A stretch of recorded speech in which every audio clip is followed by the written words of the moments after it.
All right, welcome back to our another episode of Trade Talk. I'm Maggie Wymore here with my co-host, Mr. Justin White. How's it going, folks? Yeah, really excited to jump into this podcast. This show is with Jeff Domenick. I ran into Jeff at the Lawn and Landscape Technology Conference a bit ago and immediately was fascinated with his story. So Yeah. Jeff is, by definition, a landscape startup. Something I'm familiar with in the Silicon Valley is tech startups. We all know Uber and DoorDash and all those.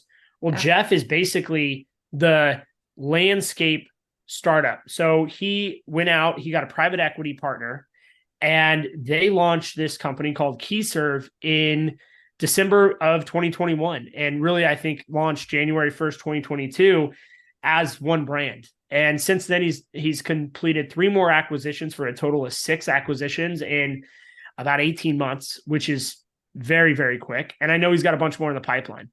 So in this episode, Jeff just goes over who you're looking for when you're looking for a PE partner. He also talks about his experience at SiteOne and NDS, and specifically SiteOne when he was on their leadership team helping to acquire and integrate new companies, and at that point, supplier companies into the SiteOne model. He's got a great playbook for growth, specifically organic growth, and talks about that. He shares a secret at the end of the episode that I think everybody's going to want to steal. I know I've already. On the fly, too. We didn't even preface so good. it. It's so good. One of the best things, one of the best secrets I've heard. So far, I would say, no offense to any other guys, but he's probably the best one yet. And he gives some really fun and immediate tips in your business. Like one of the things he says is just answer the phone. It's one way to differentiate yourself. So look, this episode's a blast. Maggie, I know you had a bunch of takeaways. I'm sure our listeners are going to have a bunch of takeaways. Yeah. And when you brought Jeff to me and saying like this, I've talked to this guy, I want him on. I wasn't as familiar with him, but when I looked him up, but I'm like, wow, what a cool resume. So if you haven't already, Jeffrey Domenick, look him up on LinkedIn and just take a look at his resume and see just how he's touched every single piece of the industry. And yeah, really excited. I was kind of like a kid on her first day of school going into this episode, just to hear all of the knowledge that Jeff has made out of his and learn from his opportunity presented to him. And he was so open. I mean, he shared things that I was like, you really want that out there? But what he said? He said, I dare anyone to execute as good as we do. So yeah. All right. Well, without further ado, let's jump into this episode with Jeff and get to know him. Let's do it. Welcome back to another episode of Trades Talk. We have with us today Jeff Domenick from KeyServ Companies. So lucky to have him on this call with us, as they are becoming a big name in the landscape industry. Jeff, welcome. Thank you. Appreciate it. Why don't you just give a brief intro, tell a little bit of the listeners what they need to know about you. Yeah, sure. So Jeff Domenick, industry guy. I've been around the industry since mowing grass in the Molly Pitcher Cemetery for $3.85 an hour, way back in the day. Got a degree in landscape architecture from West Virginia University. Thought I was going to be the next Frank Lloyd Wright, and realized that wasn't going to happen, and really just gravitated towards the business side of the industry. Always had a really strong passion for the design build side and the residential side of the industry, but I've seen all different facets. I spent a few years with the Brickman Group. I spent a couple of years with large development companies on the land development and landscape side, like Del Webb, Centex, and Pulte. Spent 10 years in manufacturing, NDS drainage products, headquartered out in California. Spent 7 years with SiteOne Landscape Supply, and was actually a part of the transition from John Deere Landscapes to SiteOne, which, in my opinion, there's a few pivotal moments in an industry. And I think that transition that SiteOne went through brought a lot of attention to our industry, a lot of private equity interest. And I just learned a ton there. And we started KeyServ. We formed the corporation in December of 2021, and and we closed our first 3 deals on December 31st of 2021. And so we've been at it for about a year and a half. We've got 6 deals under our belt so far, and growing in a nice pipeline, and continuing to focus our energy in the southeastern U.S., which is where I'm located, and where all the companies that have joined KeyServ are located. Well, Jeff, thanks for that great intro. Justin here with K&D and Maggie's co-host. So my first question for you is, what was the driving force to do what I would consider kind of a landscape startup and go from 0 to 3 companies through an acquisition? It's different than most people, as most people get in the industry, right? They buy some mowers and start business development. You jumped right in with acquisitions, and I love that story. But maybe tell us a little bit about the motivation behind that and how that idea came to be.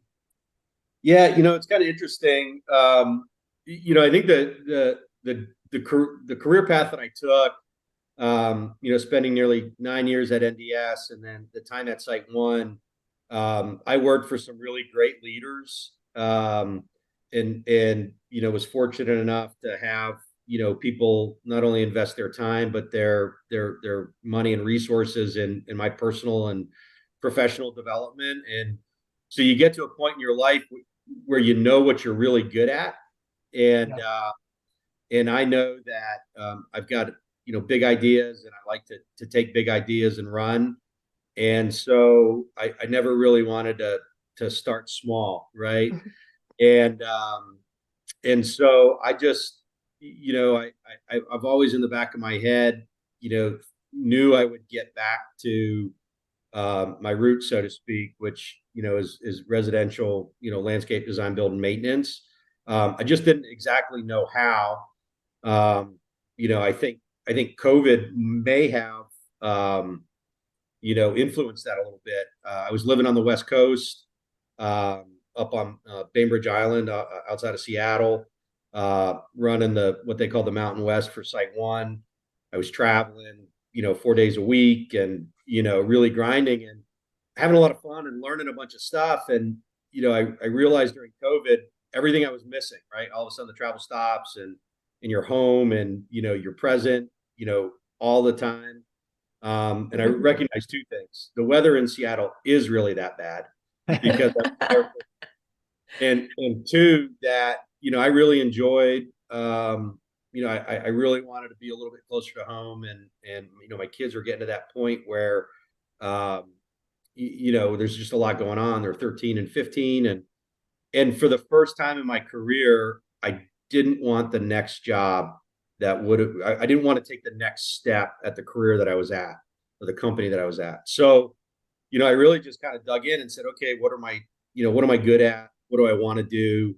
And I, everything from flipping houses to, I had a list of 100 ideas, and I just kept coming back to, how fragmented our industry is, how many companies fit that, $1 million to $3.5 million in EBITDA, and don't really have an exit strategy, right? And then started thinking about the associates with those particular companies, great people, like we all have them in our business, and they always hit this kind of glass ceiling. And I was like, here's a great opportunity. It's really kind of taking the playbook that we ran at SiteOne, which is taking great family-run companies with great people and really just helping to take them to the next level with technology and strategy, good leadership and training, and allowing folks to achieve their, people hear it all the time from me, personal, professional, and financial goals. And it typically goes in that order, right? Yeah. If you ask somebody, 9 out of 10 people, what's more important to you, your family or money, they're going to say family, right? And so how do you build a great company with great people, and allow them to continue to challenge themselves and continue to grow, and watch them do things that they didn't think they could do, or their degree in horticulture never gave them a roadmap to do, right? So it's kind of how I landed there. And I partnered with a company called Kidd & Company, and I was introduced to Kid and Company through a third party who runs almost like a meet and greet a couple times a year where they take, guys with experience like myself that have an idea. You put a strategy together and you kind of shop that strategy to different private equity groups. And the amount of interest in the landscape space was like absolutely, I mean, it completely blew my mind. Yeah. I talked to 20 different PE groups, and out of 20 of them, 10 came back and said, we really like this strategy. We want to talk further. So, I mean, that's how I ended up here. And it's, there's a lot easier things that you can do, I think, in kind of that next stage of your career. But we're having a lot of fun, and we're working really hard to build a great company and meeting a lot of great people. And, to be a part of this industry right now with all of the change that's happening is really exciting. All the technology, robotics, and, It's it's so just, fun. It's a yeah. fun place to be in for sure. And, you know, um, to give us a little bit of a timeline. So when you first took that step up, I'm guessing the first step that you took was putting this idea out there in a space that, you could gather resources. It kind of like you said, you were meeting with a bunch of different PE firms, but give us a little bit of a timeline on, from idea first entering Jeff's mind to making the decision, this is where you want to go, to, securing funding, to all of that. What does that timeline look like for people who might be, newer to this whole, acquisition, private equity world?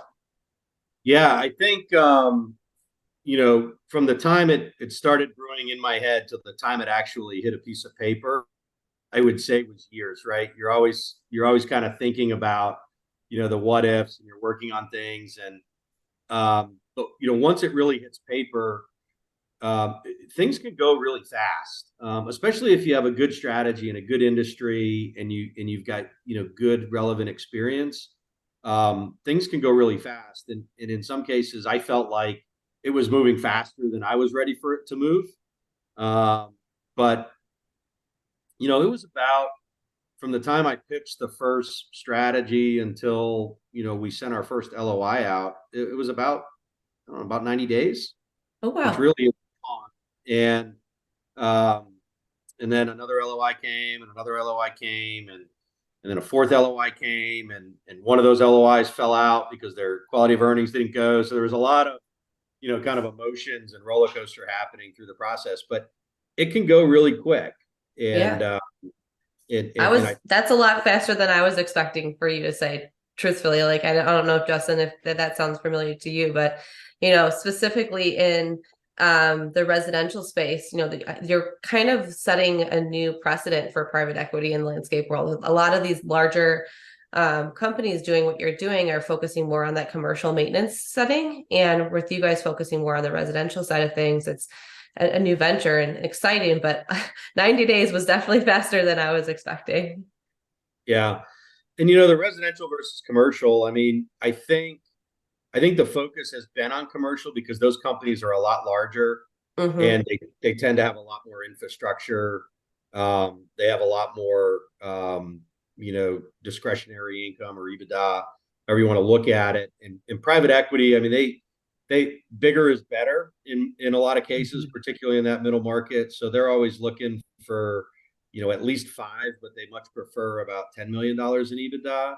And for us to do that, we had to go buy four companies, and Yeah. and a lot of equity groups really don't have the stomach for that. There's a lot that can go wrong, right? B, um, there's just a lot of, there's no infrastructure. I mean, we had to set everything up. We had to set up bank accounts, and, Yep. get, just all these things that, a bigger company already has in place, and you just kind of take over when you buy them. And we had to do it all from scratch. Find software, insurance provide, everything was all brand new. Yeah. Which is fun because you kind of get to you kind of get to set the roadmap. You don't have to necessarily work within a box, but you're sometimes I would like to crawl back in that box and say, maybe I wish this was solved already. Yeah, for sure. Jeff, I think there's a few different kind of people listening right now. People who are thinking they're towards the end of their career and they've got a great team that they've reached capacity and they're looking for an exit plan. And then I think there's those folks who are looking at maybe they're in my step of their career where they're just getting going and they're looking maybe for private equity to partner with them, create a strategic platform like you've done. And I think either way, the decision comes down to who is that private equity firm and then who is that partner company. So tell us a little bit about, first off, how do you pick the private equity firm? And then secondly, maybe a little bit about what's the experience when you're bringing a company on? What could that owner that is partnering with you, what could they look forward to? Yeah, so choosing private equity, I mean, that was really important.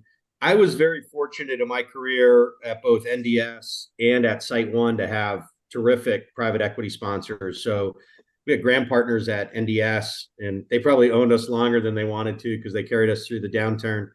But I mean, they were just a terrific private equity partner. I just remember being, being involved in board meetings and listening to their insight into their business, and they weren't there to run the business. They were there to, to support the teams, make sure you're thinking about everything before you're making decisions. And that was really, really cool.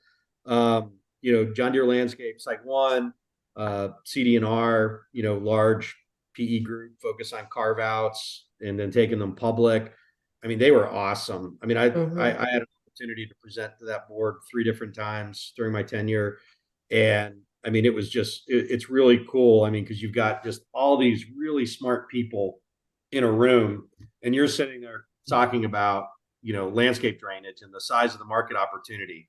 And they're interested, right? I mean, because at the end of the day, they're just trying to get smart on the business, and the way their minds are wired, they can really help you turn over rocks that you hadn't thought about. So I wanted to make sure that I had a PE partner that was energized by learning about our industry. And the cool thing about our industry is I don't think there's a single guy on our board, regardless of what their role is, that at some point wasn't mowing grass as a kid, right? So everybody's got this personal experience with landscape, or they've renovated theirs at home and they've got experience with it. And so it's not like being an injection molding manufacturer. Nobody's got experience with that, right? So it was very personal. So I think having that, having somebody on the PE side that was interested and excited, making sure they're well capitalized. I think the 2 things that really put Kidd and Company to the top of the list for me.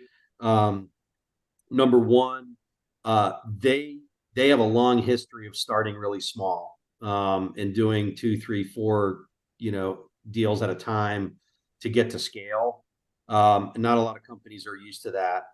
And then 2, they've got a really great seller equity program in terms of how they roll over equity. So a part of their model is 20-30% of the purchase of your company, you're going to roll that into KeyServ, and that's a tax deferred element of your payout, and it's a really fair equity. There's a lot of companies that put the equity in different positions, or don't allow any equity whatsoever, right? They want to keep most of the upside for themselves. And Kidd and Company's model was very attractive. I really like the guys over there, small, down to earth. They've been doing it a really long time, and they haven't changed their recipe. It's very much the same. So I think that's really important. Yeah. Is there any specific questions that you would like recommend to someone if they were interviewing a private equity company? What were you coached on any of that? So how, going into that, exploring that, what were the main questions that you were asking? Yeah, I mean, it really was, in a lot of cases, they were interviewing me, but I would say because there were options, I was more interviewing them, and it was really just, what's most important to you? How long are you gonna, how long do you hang on to companies? do you recapitalize companies, right? A lot Yeah. of PE companies, they'll, as soon as you're generating cash, they'll suck the cash out and they'll refinance you, and it just feels like you're never getting ahead. And so understanding what the capital structure looks like, understanding what their tolerance for risk is, understanding the support they're going to provide. If you're going to be an acquisitive company like KeyServ is, that's a lot of work. Yeah. Doing deals is a lot of work. It's a lot of back and forth. It's very emotional for both the seller and the buyer. And there's a lot of people involved on both sides. So how involved are they going to be? And how well equipped are they to handle those types of activities? So, for me, I was very selfish in the interview process in making sure that, they were checking the boxes that were, important to me, and supplementing, some of the areas where, I would consider some of my weaknesses. Awesome. Yeah. And I think that's just some great takeaways as people look at how to exit their business, whether it's, again, partnering or it's potentially growing their own company through an investor. I'm very interested on how you close 3 deals at the same time. I think that's something that when you said that, it kind of jumped out to me is that had to be a challenge, and on calendar year end, I was like, New Year's, Happy New Year was the first thing that yeah, man. jumped out. How'd you make that come to be? It was not easy. I don't know if I would recommend doing it. I certainly wouldn't recommend doing it on year end, especially when there's at the time there was a looming, there was a big rumor that there was just going to be this huge tax change. So yeah. Everybody that was doing a deal, they were like, "Hey, I got to close this by December 31st because I don't want my tax basis to change." And we're like, "Oh, geez," So there's that extra level of pressure. But it really is good communication. I mean, I think of I was fortunate at Site One, and that's really where I learned how to do deals. I mean, we did some at NDS. I wasn't really involved in those as much. Site One has a great playbook, and part of that is just staying really close to the leadership team you're dealing with. It's a very emotional process for them. I mean, they built this thing from like you said earlier, Justin, a couple of mowers and a truck, and they're really passionate about the company, their customers, their employees, and so there's just a lot of communication. And quite frankly, sometimes you just have to get yelled at. Just get on the other side of the phone, and they're going to yell at you and tell you you're terrible and your attorney's terrible, and you're like, I know this is terrible, right? Let's just work through this. But it is hard. We did just close 2 deals on the same day this year on March 31st, which is a little better than December 31st. And part of that this one was a little bit different because we told them we were going to this one we're going to close, and we staged them. So we would get everything done. We would sign all the paperwork, put that in escrow, and then until everybody was timed. And that was really more just from the lender and financing. We just wanted to kind of do one turn on that, but it is hard, and it making sure that you're communicating with the sellers, because when you're looking at deals, you kind of have you got attorneys, right, and they're a necessary evil in the process, and a lot of times sellers will have a business broker or an advisor of some sort, and they're important in the process. But I always find it really important. This is where you can really earn a lot of credibility and build a relationship with the seller, because our model, we don't let our sellers go to the beach full time post close. We want them to stay involved in the business. They've got a secret sauce. We don't know it. We want to learn it. And our average seller, the average age of our seller to this point has been in their mid 40s to early 50s. So we don't have a lot of guys that are looking to call it quits. So that was that's really important, and you want to make sure that if you are partnering with private equity and there are other people in the business already, start building relationships with them. And so after the first round of deals, I included some of the guys that have already been through this. I'd be like, hey, things at QCL are getting a little crazy. Let's get on a plane and go down there and have dinner with them and tell them it's going to be all right because Yeah. you've already been through it, right? And then next thing Yeah. you know, they're calling them, because they built a relationship and they feel comfortable calling them and maybe talking about things with them that maybe they don't feel comfortable talking about with their advisors or with me. So that works really well. And again, it goes back to the sponsor. You can't have a banker with, no feelings or emotions, tied in this. You got to understand what they're going through. Absolutely. It's interesting because I've worked for in my previous life, I worked for, many different landscape companies, and one was kind of that in your target, right? So $3-4 million landscape company, residential maintenance.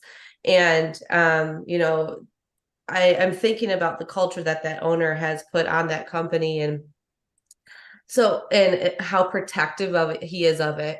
And I know Justin and his family owned business, and in the residential space, and similar thoughts there. But I guess, how do you determine what the right companies are? Like, how do you there's a huge TAM out there, lots of market for the companies that you're going after. How do you determine and connect with, and I guess, go to look to purchase companies? Where do you get your opportunity from?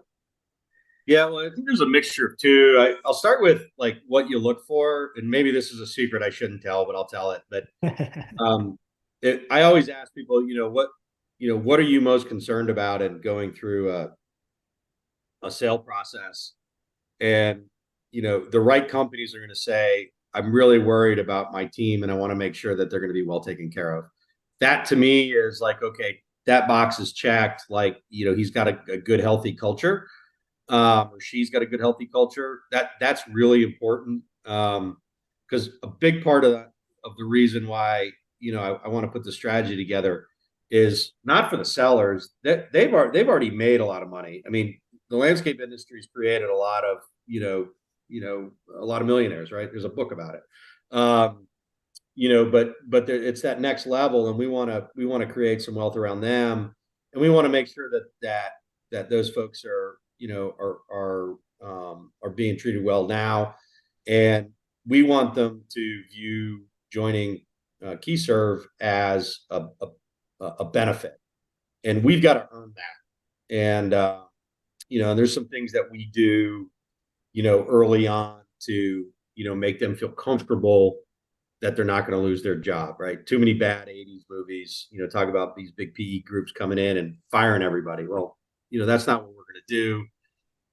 If anything, you're more likely to be promoted if history repeats itself than you are to be fired in the first 12 months of joining KeyServ, which is really, really important.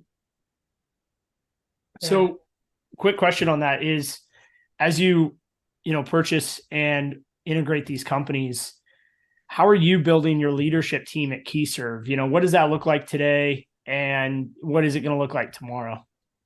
Yeah, it's a great question. So we talk about it a lot. So far, I've hired Jay Hermoyan, runs finance for us. We just got really lucky with Jay. He actually did a similar strategy in the medical device space, and he had just gone through an exit with that company. They were fairly acquisitive. They were bought by a larger strategic buyer, and he was looking for his next opportunity. So, thank God for the work that Jay's done. When he came on, we had 4 different QuickBooks files. We weren't in a single accounting system. It was a mess, right? So we've added Jay. I've hired a guy named Mike Schreiber. He was out of the conference with me. He runs our marketing and category management. Mike and I worked together at NDS. Nice. I hired him in 2010 at NDS, and been trying to figure out a way to work with him ever since. We're currently recruiting a senior operations leader, or a COO. That's a really critical role. Right now, we've got 3 senior operations leaders. and they're former company owners. So Peter Casatelli runs our Charlotte Metro. Peter Black runs our Florida operations, and then Stuart Trowbridge is running our Alabama operations. And that, and those guys are doing a terrific job.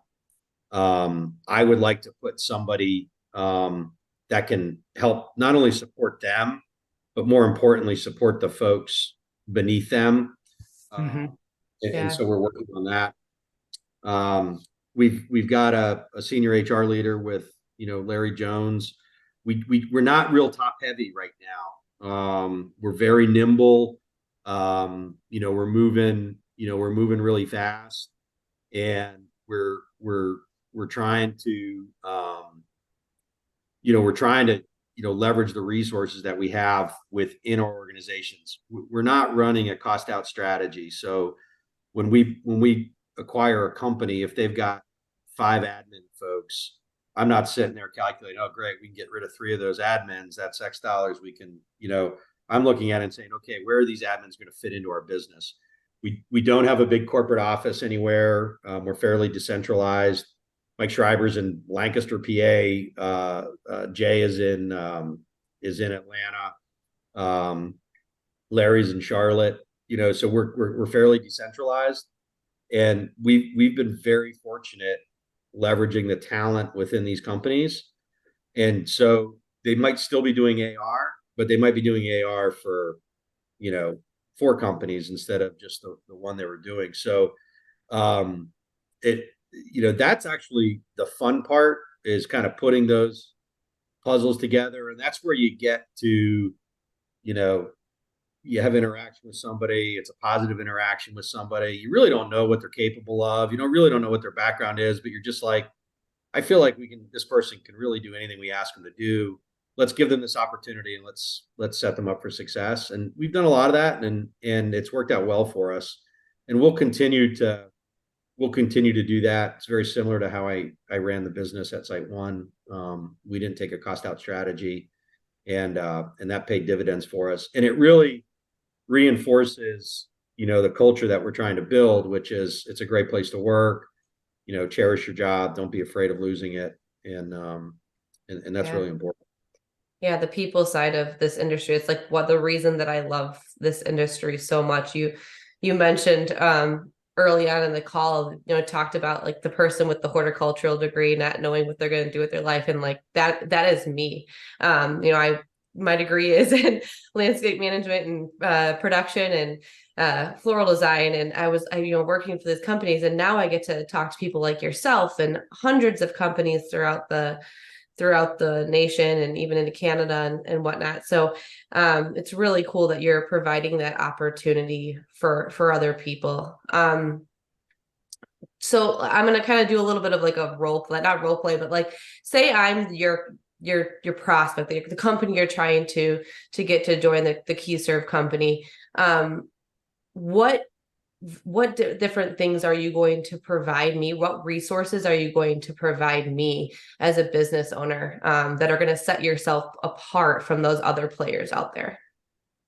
Yeah, well, I think I always punt that question back to the seller and say, what do you really enjoy doing in your business?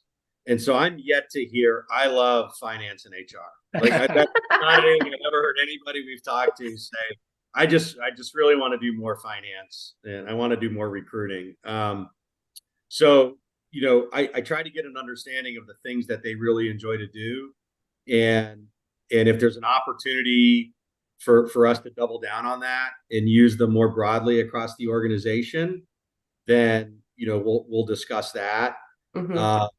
Great example, Tony D'Alessandro. Tony is the Dalla and Dalla Casa, which was one of our first companies, and Tony's running technology and integration for all of KeyServ, and that's really what his background is in, and he really enjoys that. He's completely exited all of the day-to-day stuff, and that's what he wanted to do, right? He's like, I'm really sick of the operations of the business. I don't want to do it anymore. His partner Peter, he loves the operations. Like he lives it, breathes it, sleeps it. He's happy on a skid steer. So Peter gets to do, that kind of stuff. So first and foremost, what do you want to do? How broadly do you want to do it? Most of these guys aren't really looking to build a career, right? What they want to do is they want to take care of the company they've built. They've got, they're now a partner in KeyServ, and so they've got, some equity that they want to protect and invest in. So understanding what they want to do is really important. I think the second thing is a strategy. We sit down and we'll do a what I call a local market strategy with these sellers, and we bring all their key people in a room, and then we'll bring some folks from our side, and we just sit down and say, okay, what do we want to be, right? Where do we want to go, and what do we think we can achieve? What are the resources that we need? And we just get a lot of input, right down from, are we running the right trucks? We're outsourcing all of our service, maybe. So maybe we need, a mechanic in house, whatever it is. We just kind of put everything on a board, and we kind of get to a point. Could be real estate, right? Maybe the office is, the art is, whatever they've been kind of working with that isn't, that can be improved on or is going to help them accelerate growth. That's really what we're there to do. We bring benefits. We've got great healthcare benefits. I mean, really world-class benefits. We bring PTO and holidays to everybody in the organization. So not just the exempt folks. 401k. We so valuable. Yeah, we focus on. That's the first thing we did. Within 90 days, everybody in the company had PTO, everybody in the company had paid holidays, and everybody was eligible for benefits. When I was working for the residential company, perfect example. I had my first child, and I didn't get maternity leave. They didn't even know what maternity leave was. So all those things that us millennials like Justin and myself expect now as a benefits package, you are able to provide. So. Yeah.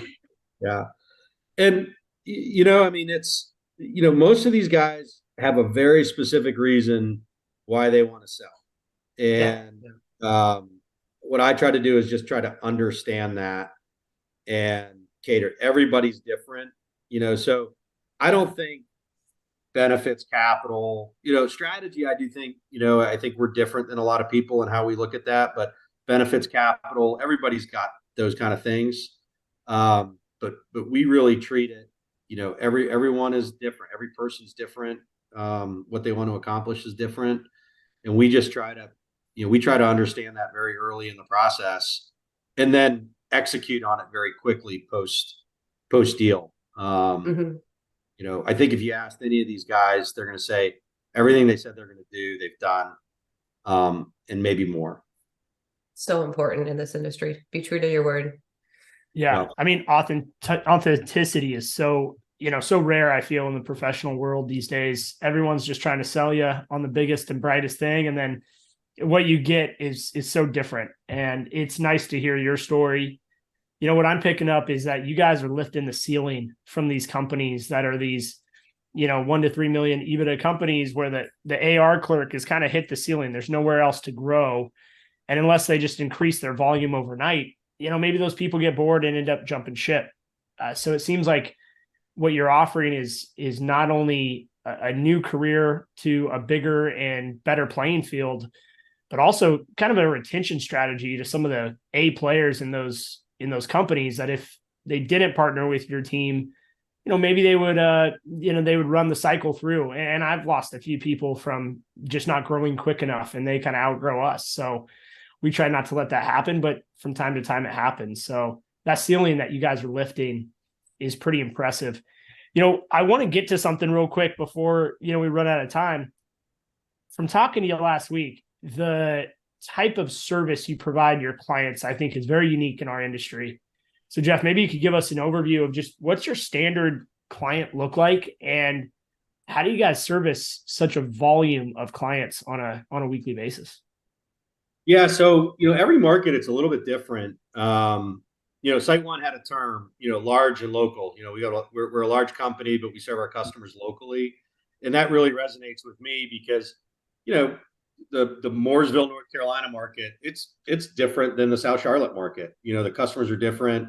So in Mooresville, for example, we don't have maintenance contracts with our customers. We invoice them every Monday for what we performed the previous week. So if all we did is a weekly service, they're going to get invoiced on Monday for what we did that previous week. And then Wednesday we hit their credit card. But if we mowed their grass, pruned their shrubs, and mulched their yard, they're going to get invoiced for those 3 things that week, right? So you can cancel at any time. So there's no long-term commitment to what we do.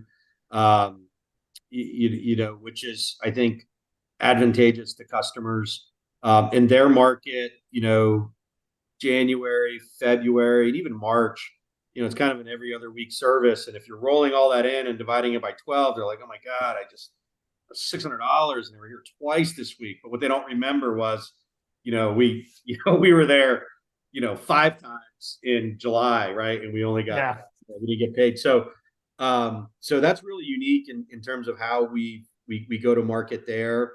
And then we're really focused on, we answer the phone in all of our offices, super important. And then we try to give them a high touch service without it being really high touch. So when we send our crews out for turf care, right? That's a sensitive topic. My dog, I got this, I got that. We send them a text message. So when the work gets scheduled, they get a text message that says, hey, we're showing up and we're going to apply your pre-emergent, stay off the lawn, water this, whatever it is. And so what we try to do, and that's all automated. So as soon as it gets scheduled, we've just got rules in the system and it goes and it sends it out. But when you go down into Florida, they run a more traditional operation, right? They're kind of an 11 month season down there. Mm-hmm. They've got monthly contracts.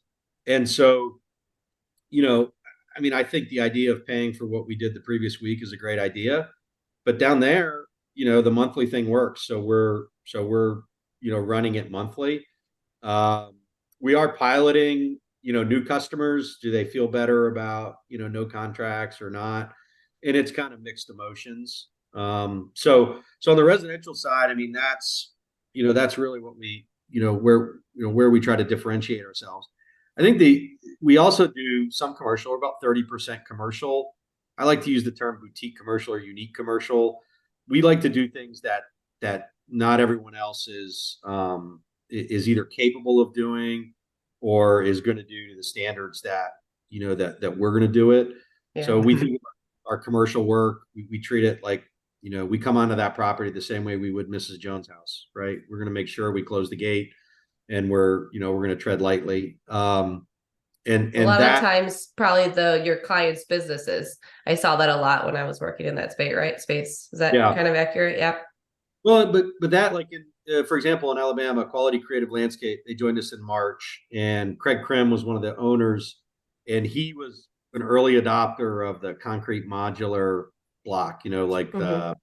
the Anchor Diamond Pro or whatever, and they're the largest commercial wall builder in the state of Alabama. So if there's a big wall to be built in Alabama, like they're probably going to do the work, right? For no other reason than they've got the expertise, the capability, the skill set, and the manufacturer is standing behind them saying, look, if you're going to build that wall, you should probably hire these guys. And that's the work that we like to do.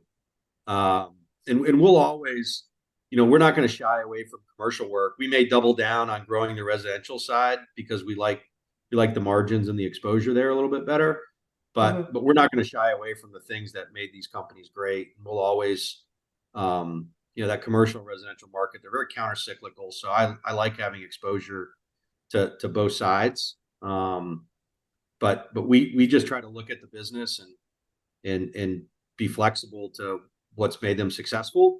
And if there's ways we can help them get better, then we'll do it. And if they're already doing it well, we might adjust our style or our strategy to accommodate their needs.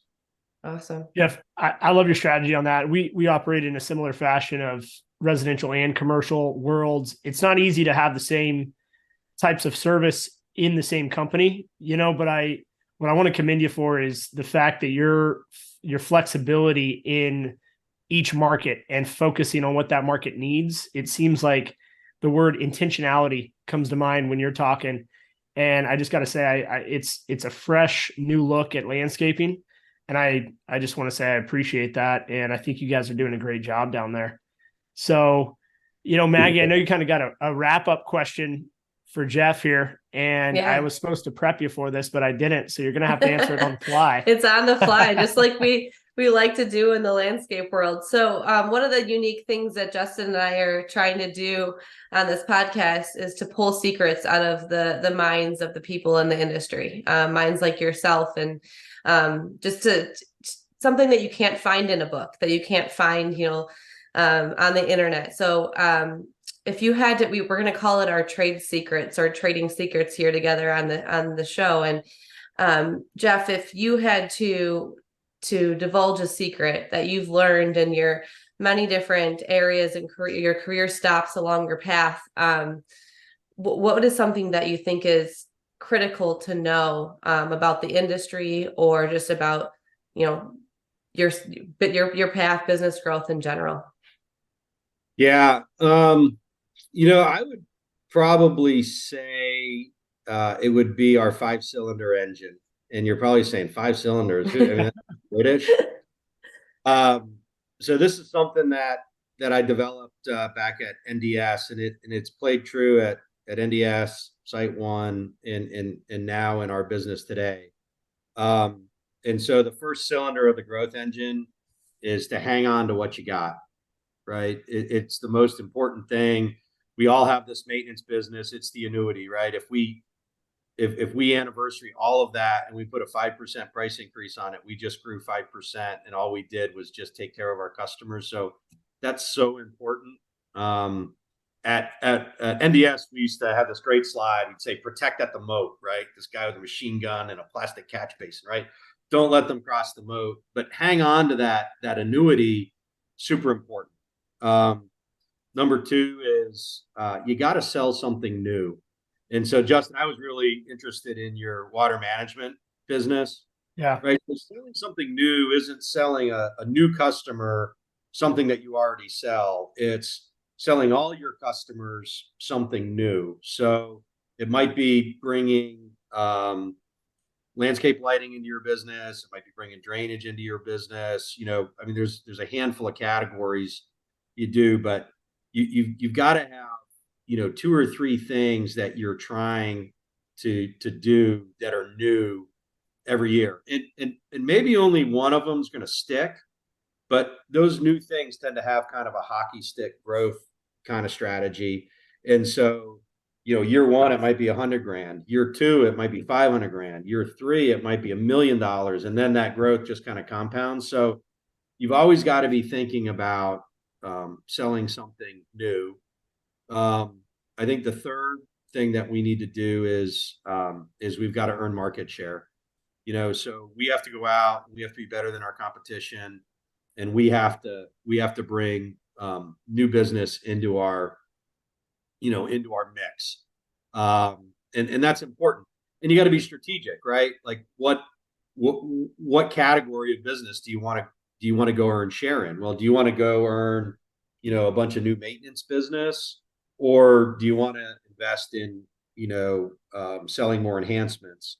It's two different vehicles, but it needs to be intentional, right? Because if you want to grow new maintenance, well, we just need to go get a truck, some equipment, and 2 guys and put a Facebook ad out. We could fill a maintenance crew like that. But that's a 45% gross margin. Whereas if we were going to go out and sell enhancements, well, now I've got to go hire a salesperson, but that's going to give me a 60%, or 55% gross margin, right? So making sure you've got a good strategy around market share. Then I think it's growth plans. So, if you look at your existing customer base, how do you grow that existing customer base? Meaning, how do you get your existing customers to do something that they've never done before, they aren't doing from anyone else, but would benefit them, right? So, we've got a floriculture division in Mooresville, North Carolina. It's a great business. Not only are the margins terrific, but flowers and pots make everyone happy. I don't care what kind of curmudgeon you are. If you come home from work and you've got awesome pots on your front porch that look amazing, it just takes the stress out of the day, right? Yeah. So, you've got to have some sort of a growth plan strategy. And again, that's not going to make your year. But if you grow your floriculture from 250 to 500 to 750 to a million, that tends to steamroll. And then when you've got multiple locations, now now you got a $10 million floriculture business, right? Which is really cool. And then the last thing, the last cylinder of the engine are projects. And I always say projects are the difference between a good year and a new boat kind of year, right? Those big projects, anywhere I've ever been, you always land these big projects.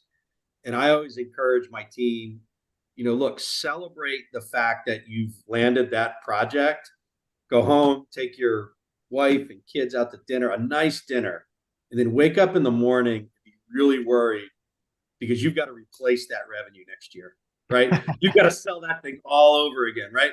Yeah. But you've got to do those 5 things. So you've got to hang on to what you've got.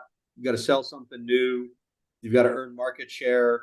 You've got to have a growth plan strategy with your customers, and you've got to sell projects. And every one of our businesses is in a different place. Some of them have 100% retention rates. Some of them might only be 90, right? So how do we get? And why is it 90? Is it a turnover? Are we just not recapturing when houses sell? Whatever it is, but we've got to have a really good strategy. So when I put my budget together every year, on the whiteboard, I put the 5 cylinders up, and I put a growth percentage in each one of those, and that's where our growth is going to come from. And then we tie that back to our business objectives, and then we tie it back to the activities that drive those. And that, it's like, fundamentally, I don't care how experienced of a salesperson you are or how experienced of a manager you are, it just really resonates with people. Like, don't lose customers, right? What can we sell that's new? I need to get some of these new estimates out. Hey, I need to ask Mrs. Smith about floriculture. And don't shy away from the big projects because they're hard, but they're fun and they're very profitable for us. So I think for me, like that is the secret sauce that I'm not afraid to share because it's really hard to execute. A lot of companies do 1 or 2 of those things really well, and they're going to get their 5 to 7% growth. But we want 12%, 14% organic growth every year. And to do that, it's got to be very intentional.